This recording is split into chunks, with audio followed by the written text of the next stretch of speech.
Dans le monde du jeu vidéo, il y a une question qui revient tout le temps, une de ces questions qui alimentent des débats sans fin depuis des décennies.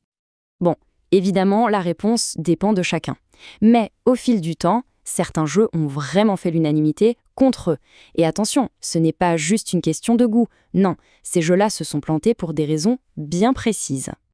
Alors, ce qu'on va faire ensemble, c'est une sorte d'autopsie de ces échecs mémorables. On va voir comment certains ont failli couler toute l'industrie, comment d'autres ont provoqué de véritables scandales, et comment certains étaient tout simplement, impossibles à jouer. C'est parti. On va commencer par le début, à une époque où le jeu vidéo, c'était encore tout nouveau, tout fragile. Et là, 2 jeux sortis la même année ont provoqué un tel désastre financier qu'ils ont bien failli tout faire s'écrouler. Le premier, c'est Pac-Man. Atari était tellement sûr de son coup qu'ils ont fabriqué plus de cartouches qu'il n'y avait de consoles sur le marché. Sauf que la version livrée aux joueurs, c'était pas vraiment ça. Les fantômes clignotaient tellement que ça en donnait mal aux yeux. Simplement parce que la console n'arrivait pas à les afficher correctement. Pour des millions de fans, la douche froide a été terrible. Et là, c'était la première grosse fissure dans la confiance. Et juste après, bam, le coup de grâce. E.T. l'extraterrestre. La chronologie, elle est sans pitié. La sortie de ces 2 jeux a complètement détruit la confiance. Le 7 décembre 82, Atari annonce des chiffres catastrophiques et son action s'effondre. C'est tout le marché qui a plongé avec. Et le chiffre qui fait vraiment mal, le voilà. En 1983, Atari a perdu 536 millions de dollars.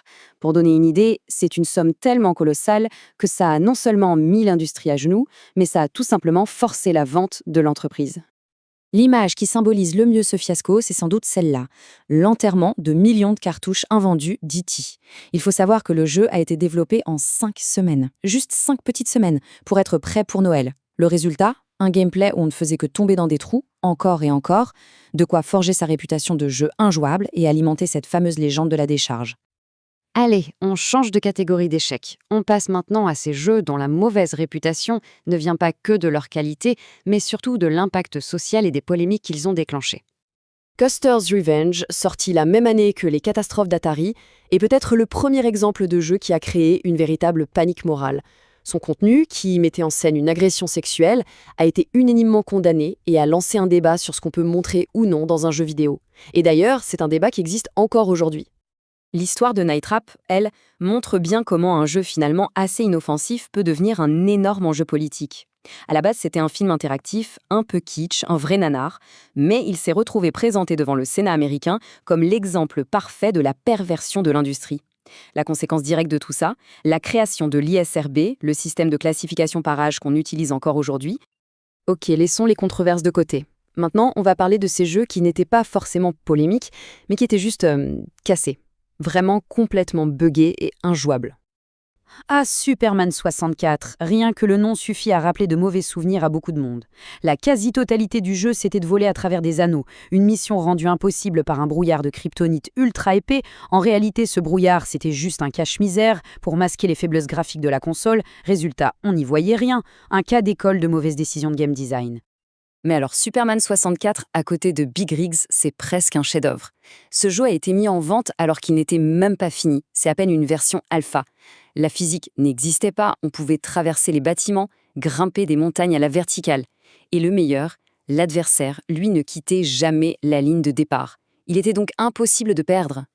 Et donc, après avoir gagné cette course tout seul, le jeu affichait ce message de victoire, avec une faute d'orthographe monumentale qui est devenue culte. Your winner. C'est en quelque sorte la cerise sur le gâteau de l'un des jeux les plus mal finis de toute l'histoire.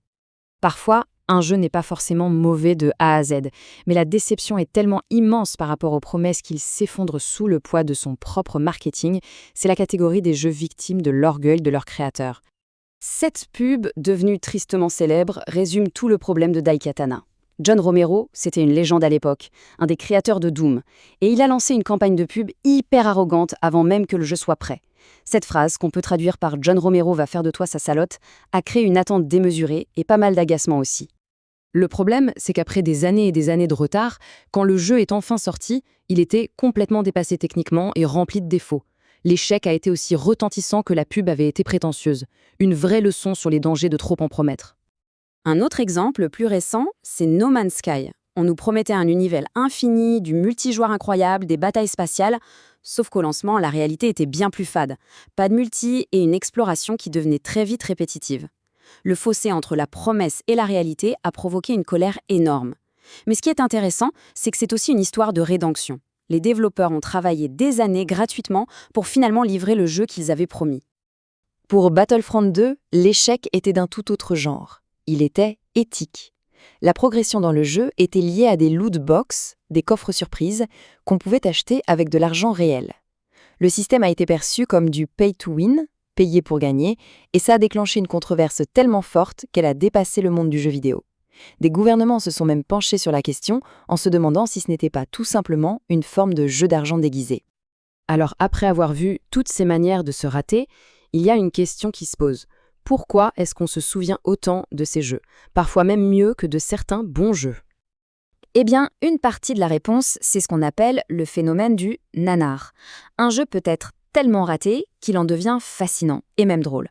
Et cette fascination a carrément donné naissance à toute une culture sur Internet. Des créateurs, comme le joueur du grenier en France, ont construit toute leur carrière en décortiquant ces échecs pour notre plus grand plaisir. Au final, tous ces échecs, ils servent à quelque chose. Chaque catastrophe, que ce soit le crash financier d'Atari, le scandale culturel de Night Trap, le désastre technique de Big Rigs ou le problème éthique de Battlefront 2, tout ça, ça a servi de leçon à l'industrie. Et ça mène une question assez fascinante. Est-ce que ces ratages ne sont pas, d'une certaine manière, un mal nécessaire, le carburant dont l'industrie a besoin pour apprendre, innover et aller de l'avant? Une idée qui mérite qu'on y réfléchisse.